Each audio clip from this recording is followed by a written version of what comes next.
Eu já falei muito aqui sobre a mídia convencional. Eu queria destacar hoje um aspecto superestrutural muito na moda, que são as novas tecnologias, o uso da internet, etc. E de que maneira isso poderia ter a ver com uma reflexão marxista. Professor, isso não tem nada a ver com uma revolução marxista, porque a internet é o símbolo da pós-modernidade, e a pós-modernidade é isso. Cada um faz o que quer, respeita os apetites do corpo, é regido pelo baixo ventre. A pós-modernidade é libertadora, redentora, é o fim das ideologias e, portanto, a pós-modernidade é uma espécie de reconciliação nietzschiana com o real. Todo mundo está feliz com o mundo que é, as pessoas compram, as pessoas se deleitam, satisfazem os seus desejos, blá, blá, blá, blá, blá. A leitura aí, Maffesoli, Bauman, Baudrillard, etc., Lipovetsky, Das Lust, o diabo, tudo isso resolve o seu problema. Não sei não. Não sei não. De todos esses aí, eu acho que o mais lúcido continua sendo um certo Edgar Morin, que é um dos únicos que não deixou entrar numa onda deste naipe. E eu penso que o que é mais interessante tem na questão da internet é o que se diz a respeito dela. Invariavelmente, quando se fala da internet, o primeiro grande argumento é que a internet é um meio que deselitiza as relações sociais, o acesso ao conhecimento, o acesso à informação, porque a internet está ao acesso de todos. Esse é o primeiro argumento. O segundo argumento é que a internet não só permite um acesso à informação, mas a internet permite que você se manifeste através dela e que você diga as coisas que você acha, as coisas que te afligem, e, portanto, a internet é, digamos, o espaço tecnológico ideal para a constituição de um verdadeiro espaço público, onde todos se manifestam e, portanto, sempre as melhores soluções para a organização social correm o risco de ser reveladas, descobertas e até adotadas. Fala-se também da internet, que, diferentemente dos meios de comunicação tradicional, nas mãos de 2 ou 3, na internet uma figura insignificante pode reverter e subverter o mundo, fazer com que a Terra, ao invés de girar em torno do Sol, gire em torno de outra estrela, que a internet faz e acontece, porque qualquer um, a ideia é bem essa, qualquer um pode, através da internet, fazer triunfar e prevalecer a sua mais soberba cidadania. Enfim. E blá, blá, blá, blá. Ora,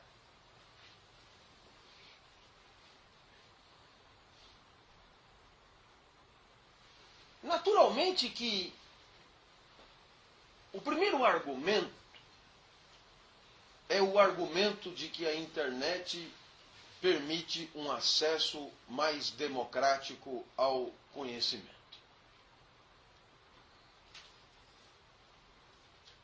Esse argumento levou vários governos a desenvolver políticas de inclusão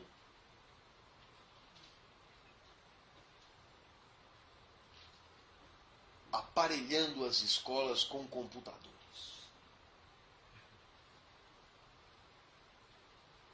Ora, eu começo dizendo que o acesso a uma informação de forma nenhuma pode garantir aquilo que se alardeia como homogeneização do conhecimento, ou socialização do conhecimento, ou democratização do conhecimento. E por que não? Porque nós sabemos que quando você está diante de um conteúdo cognitivo qualquer, o sentido que você atribuirá àquele conteúdo depende muito mais do seu repertório do que propriamente do que está diante dos seus olhos. Quando você lê um livro, linha a linha, as ilações e as interpretações que você faz daquilo que você lê, elas são ilações que dependem do seu arsenal cognitivo, né? Do seu repertório. Razão pela qual colocar as coisas diante das pessoas nada garante nenhum tipo de eficácia pedagógica inexorável. Essa é a primeira ideia. A segunda ideia é a de que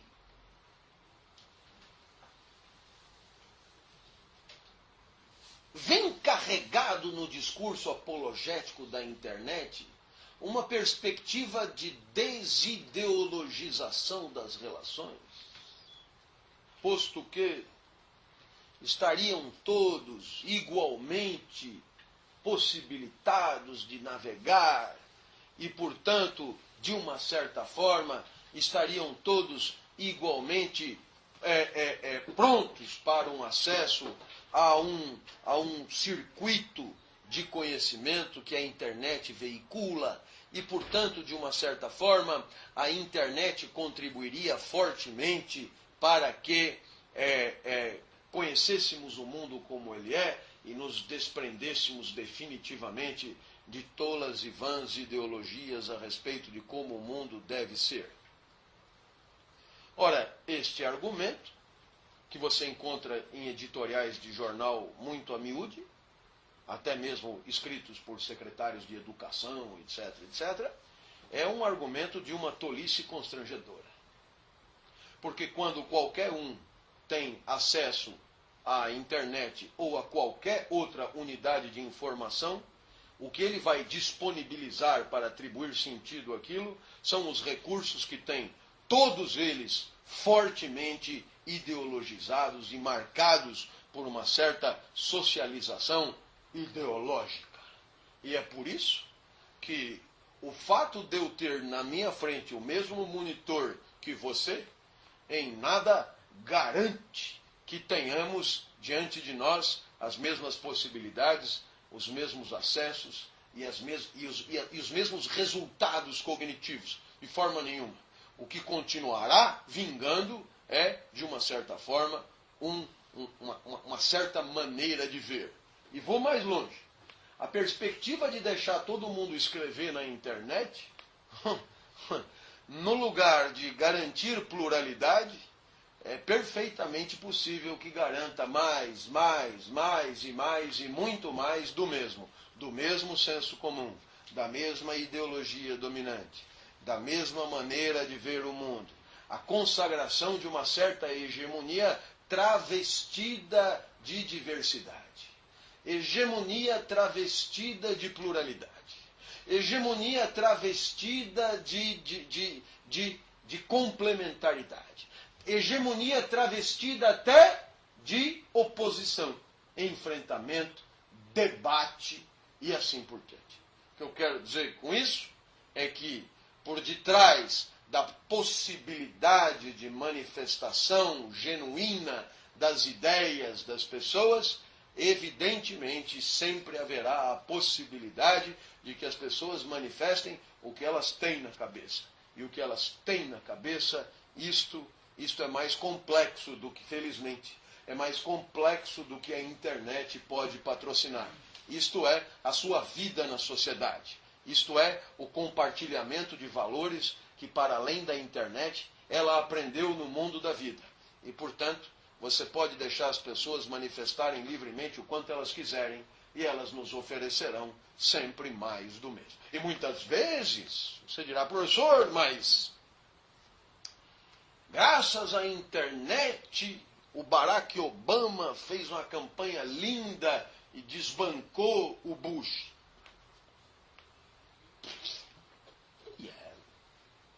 Não é legal? O Barack Obama é uma verdadeira revolução, não é? Nossa, não é bacana? Impressionante como ele é realmente diferente de tudo, não é?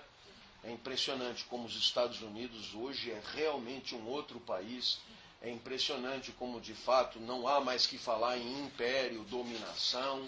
É impressionante como agora tudo mudou, não é? Não é bacana? É. Eu me lembro de ter lido na Folha de São Paulo, faz 2 ou 3 dias, constatações acanhadas, porque de gente que fez da eleição de Barack Obama uma festa universal, de que ele parecia cada vez mais com Bush, porque afinal de contas, no Afeganistão haverá cada vez mais soldados americanos, etc.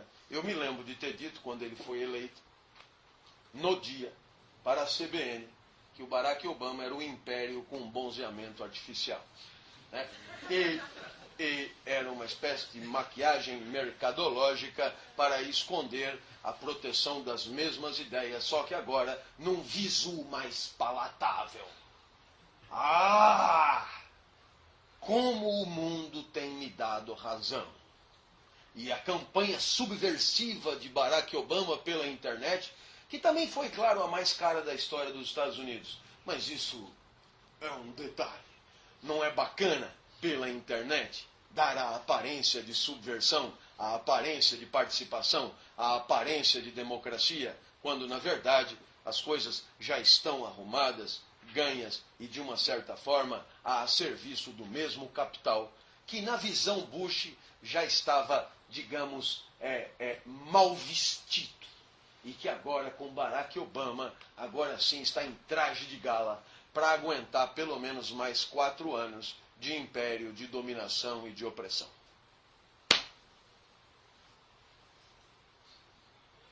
Ora,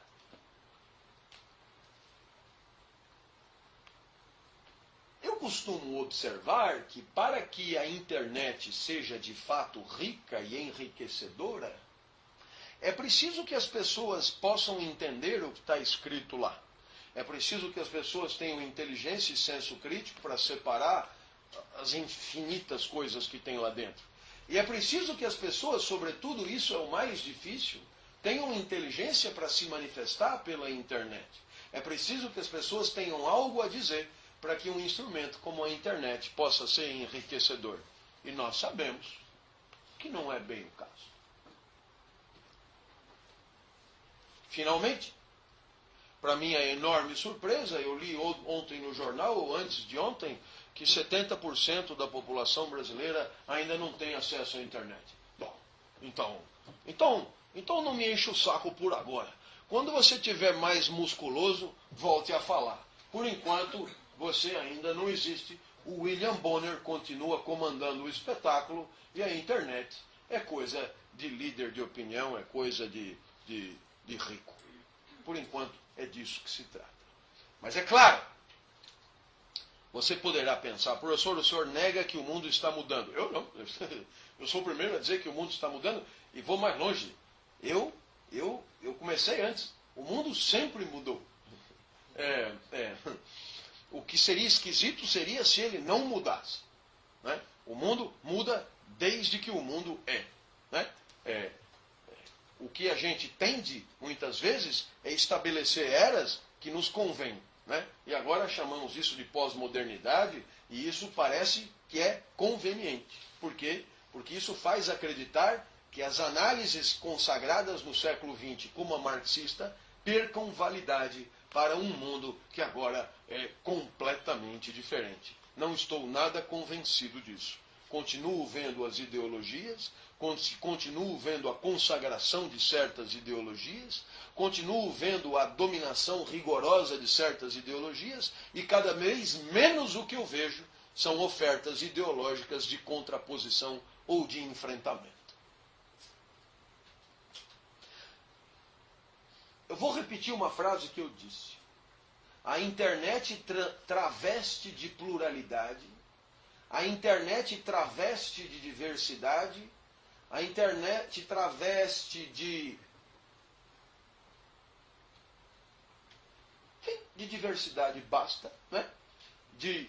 E até mesmo de pluralidade de argumentos, e até mesmo com enfrentamentos. A internet mascara o quê? A internet mascara o fato de todos nós entendermos o mundo de forma muito parecida. A internet, portanto, faz fabricar conflitos que, na verdade, são conflitos de circunstância, conflitos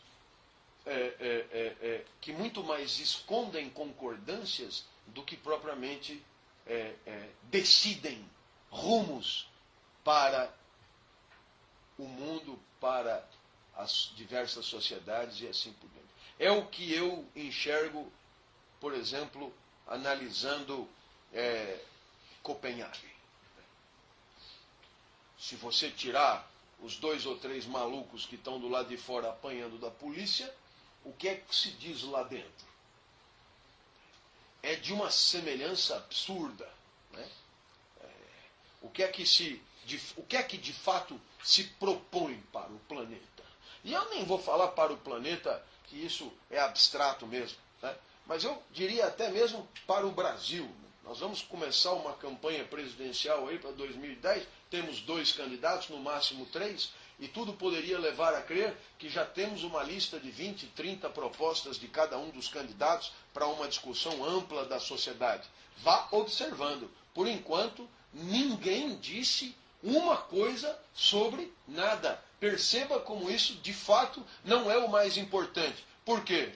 Porque as concordâncias mascaram as diferenças. E aí, claro, você dá voz para todo mundo. Não tem importância. Deixa falar. E mesmo que alguém discorde radicalmente, não tem importância, não tem consequência.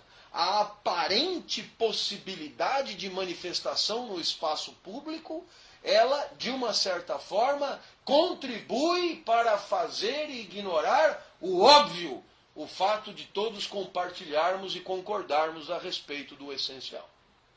Concordamos, na verdade, a respeito de quase tudo. Bom, nesse sentido, eu só termino dizendo que a internet, nessa ótica de análise, é um poderosíssimo instrumento de reprodução de dominação ideológica. Né? Porque ninguém pode dizer, olha, eu não abro a boca porque eu não posso. Não pode, vai, todo mundo pode falar, todo mundo pode abrir a boca. É que as pessoas não têm mesmo nada para dizer, para além da submissão ideológica em que já se encontram.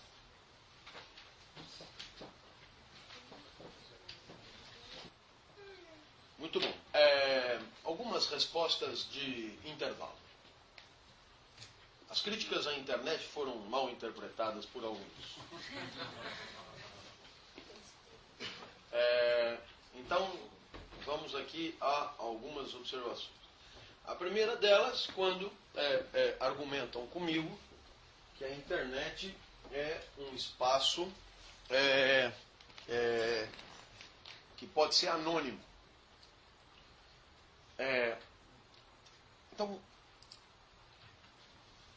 eis aí a primeira resposta que eu dou. Quer dizer, você entra na internet e fala lá e não precisa dizer quem é. Então, de uma certa maneira, o fato de você desvincular a sua manifestação da sua identidade, em nada muda os vínculos ideológicos que a sua manifestação abriga. Portanto, argumento refutado. 2. Alguns argumentaram que a internet tem inegável vocação instrumental, facilitadora das comunicações.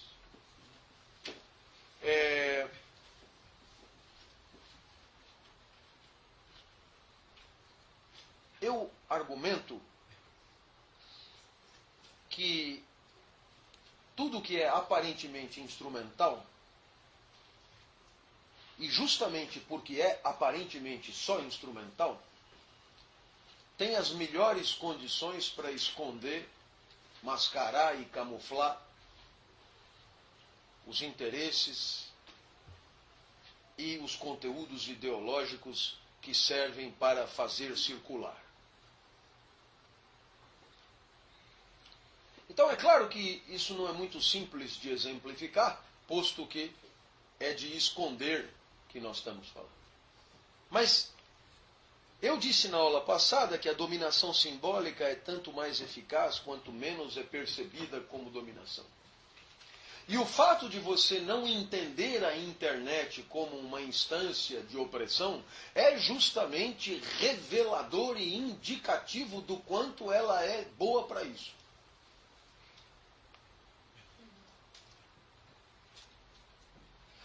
Uma terceira observação que me fizeram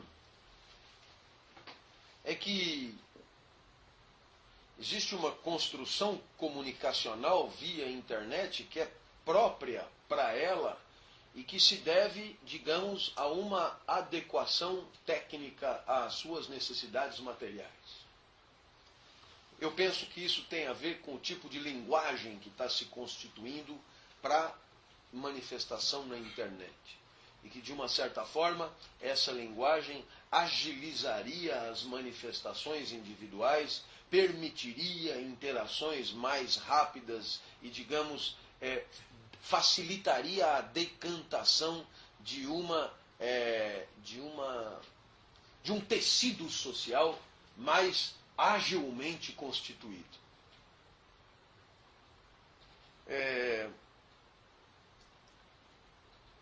Eu insisto em observar que, por mais que a forma de manifestação via internet seja singular e única na história das nossas manifestações, ainda assim, né, a internet abriga e patrocina novos mecanismos de distinção e, por que não dizer, de consagração de certos porta-vozes em detrimento de outros porta-vozes que assim seriam deslegitimados. Em outras palavras, por mais democrática que seja a internet, existem sites mais legítimos do que outros, blogs mais legítimos do que outros, outros mais autorizados do que outros e assim por diante. E, portanto, segmento a segmento, né, campo a campo, né, a internet soube recriar e redefinir os mesmos mecanismos de consagração e de legitimação que nós encontramos offline. Eu falei offline só para zoar mesmo. A internet contribuiu e muito para globalizar a língua inglesa. Foi bacana, eu aprendi inglês, o meu pai que tinha razão. Quem não sabe inglês hoje está fudido. É bacana mesmo. Puxa, legal. Se você acha bacana, eu não tenho nem como contra-argumentar. É bem legal. E aí a gente vai fazendo downloads, trabalhando online, e vai, de uma certa forma, fazendo das nossas manifestações cada vez mais ao feitio de um certo entendimento comum, que eu posso te garantir, não era exatamente o nosso, mas vai passando a ser pouco a pouco. Então eu acho que aqui muito poderia ser desenvolvido do ponto de vista crítico a respeito da internet.